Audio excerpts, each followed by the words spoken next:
Welcome to the channel, guys. This is gonna be a straightforward video. If you're playing the game on CN server, then I'm pretty sure that you can tell that Thor has power crept Tsukuyomi.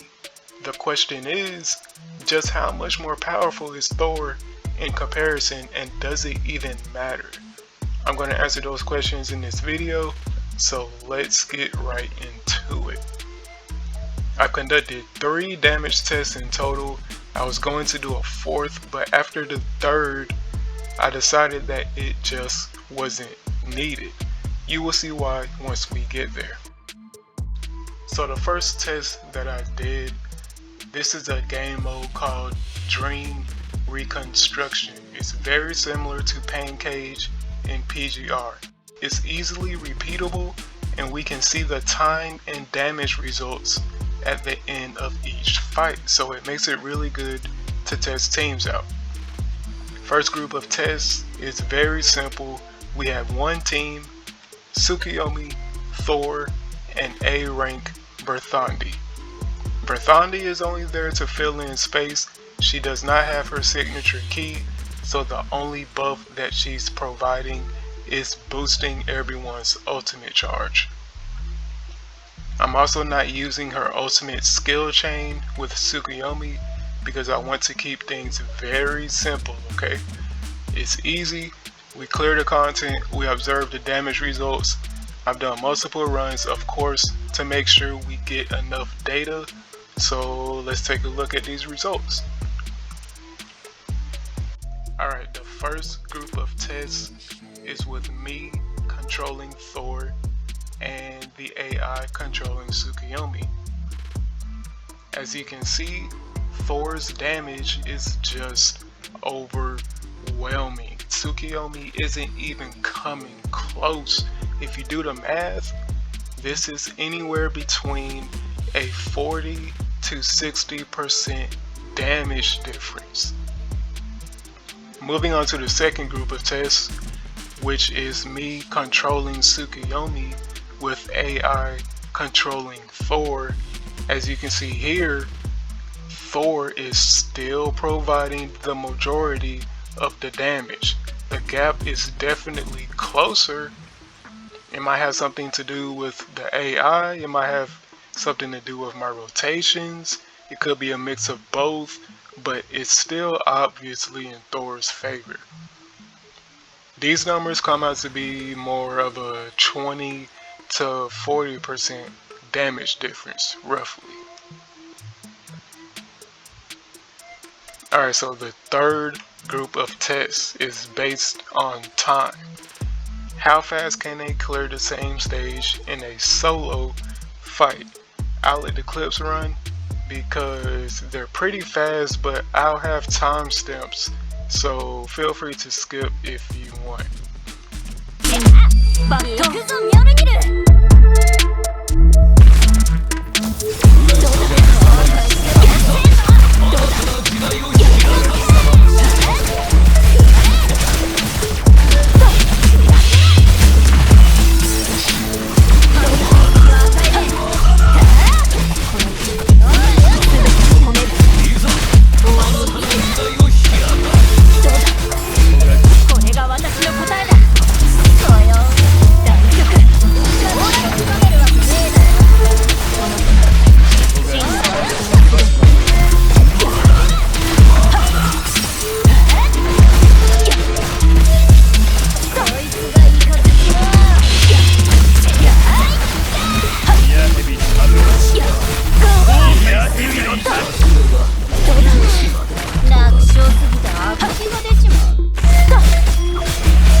clearly, right?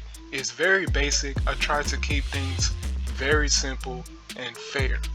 I'll even show the builds just so you know I didn't rig this test in any way. But here we can clearly see a couple things. Let me just say that I know my Tsukuyomi runs was trash. I was getting hit left and right. It was actually challenging for me to even solo this stage with Tsukuyomi. Maybe there's some skill issues going on, right? But the first thing that I learned from doing this is the fact that Thor has super armor on her attacks makes things so much easier. The first thing that makes Thor so good is that she can do large amounts of damage without worrying about being interrupted. It's a small thing, but y'all can see for yourself, it was hard for me to get attacks off as Tsukuyomi. I had to constantly dodge, and even then I was still getting thrown around like a rag doll. Thor's super armor seems small, but it actually gives her a huge advantage over other damage dealers, especially melee damage dealers, right? The second thing that I realized is that Thor's burst windows are a lot smaller than Tsukuyomi's. Thor can do a lot more damage, a lot more faster than Tsukuyomi. It's easier for Thor to get her traces than it is for Tsukuyomi to build her rage. On top of that, even on paper, Thor has higher multipliers on her attacks. So not only is it easier for Thor to do what she has to do in order to burst, but she's doing it at a much quicker rate. I could keep going about what makes Thor such a good character, but I don't want to make this video too long, so I'm just gonna move on to my conclusions. So yeah, Tsukuyomi has definitely been power crept.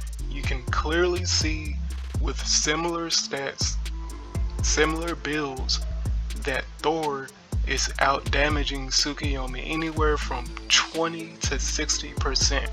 That's actually kind of crazy if you ask me. But we do have to consider that Tsukuyomi was our first limited banner DPS. Tsukuyomi is slightly outdated by now. It's been about 9 months since the game has released, so it's not surprising that we're actually seeing more and more power creep happening. Does it matter though? In my opinion, no, it doesn't really matter. It's a gacha game. That's what naturally happens in the course of a gacha game's life.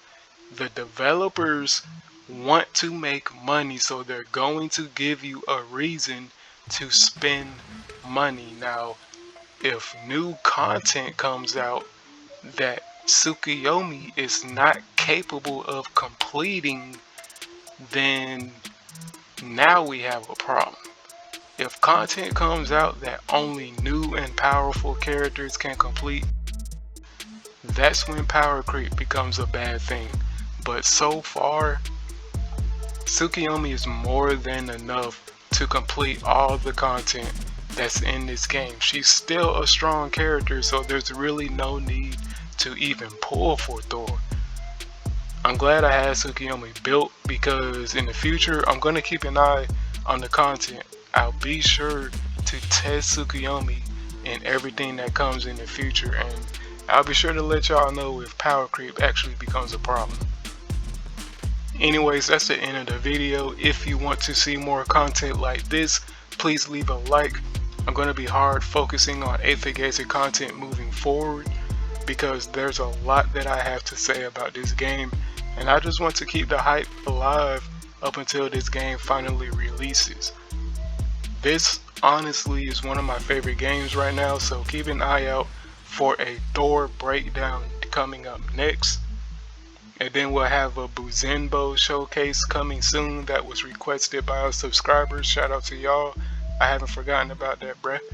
If y'all got any requests, just let me know.